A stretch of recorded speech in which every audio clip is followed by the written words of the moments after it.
Yes, those are fairies. That one's Tinkerbell. Don't remember what her friends' names are. Hey. Hey, it's me, Zingy G, and welcome back to my channel. This week, I'm doing life hacks for you guys. Now, I really hope that you guys haven't seen these life hacks anywhere yet, because a lot of videos I see, they're repetitive, and you see those life hacks all the time. They go over and over, and it's like, I've seen this already. I've seen it on websites. I've already seen it in other videos. So I'm gonna hopefully be reading you guys ones that some of them I've made up, and then I've realized, and I think one or two of them I found off a website. So let's get right into this. Okay, so the first life hack is, if you don't want frizzy hair in the morning, sleep with a silk or satin bag on your head. I say bag because it's closer to your head, and you could use a pillowcase, but your head would probably slide off the pillowcase, or it wouldn't if it falls off the pillowcase, then your head's gonna go on the mattress or a blanket and it's gonna get frizzy or whatever. So I just use a bag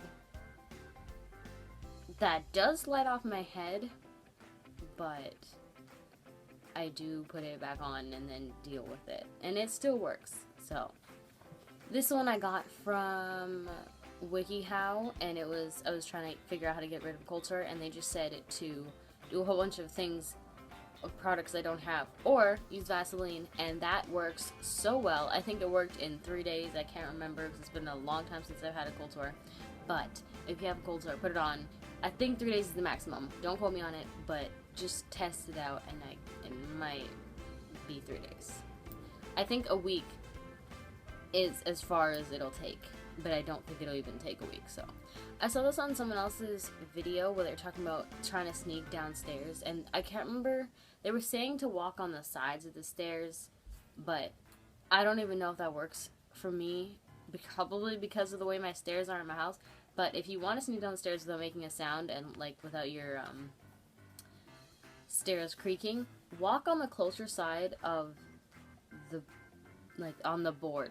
This is the back of the stair, and that's the stair, and then you know how it goes down like that. Walk on this side, press your foot up against it as you're walking down the stairs on the side of the board, because if you walk on the part with more support, it'll have less chance of it squeaking because it's not as weak, so it won't make a noise. I don't know how much of a hack this is compared to common sense, but as soon as you're finished with a dish, unlike me, I didn't put my bowl away after my soup, but put it in the sink immediately in warm water, or even cold water, that works too, so that it can soak, and the food, if there is food on it, will soften up easier to make an easier scrub-a-dub-dub. I do this one all the time, and it's reusing little lotion bottles or ones that you get from hotels, or just little sample ones that you get. Just refill them, because it's so much easier, so much more easier. So it's easier than having to lug around a big container of lotion, where you can just put it inside a little mini container and bring it around with you. I have one in my bag right now, and I just put lotion in it, and it works great because it's a little tiny container. I can just throw in my bag, and I don't have to lug around a big one, so it's easy to not take up space in my bag. The next one is, if you find stale bread, that's okay. Stale bread as in not a month stale, because that would be rotten by then. Stale it's left out for a day or two or something, and it's hard and you don't want to eat it because it's gonna be gross. Stick it into the oven for a couple minutes, and that should freshen up the taste. I would recommend 400 degrees Fahrenheit for about 4 minutes or so that it's nice and soft and kind of has that freshly baked texture. I don't know about smell. I haven't really smelled bread. I don't think it would have that, but the stale taste goes away when you put it in the oven. It also works for pitas and bagels and things with yeast in it, I guess. Okay, this is another one. If you couldn't tell already, I love Vaseline because I use it all the time. But when you finish painting your nails, okay, do not do this immediately after you finish painting nails. Wait half an hour before you do this.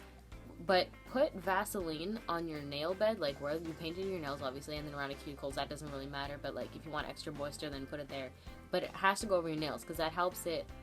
I did this by myself. It helps it glide better everywhere, and it acts like a shield barrier until your nails dry properly. So that's that. Alright, so I hope you guys enjoyed the video. If you did, give it a thumbs up if you want to, and if you didn't, give it a thumbs down. Leave a comment down below why you didn't. I can never speak, so I can try to make these videos better for you guys. All my links are down there. You know what to do with them if you want to do anything with them. Obviously you don't. And I'll see you guys on Saturday. Peace.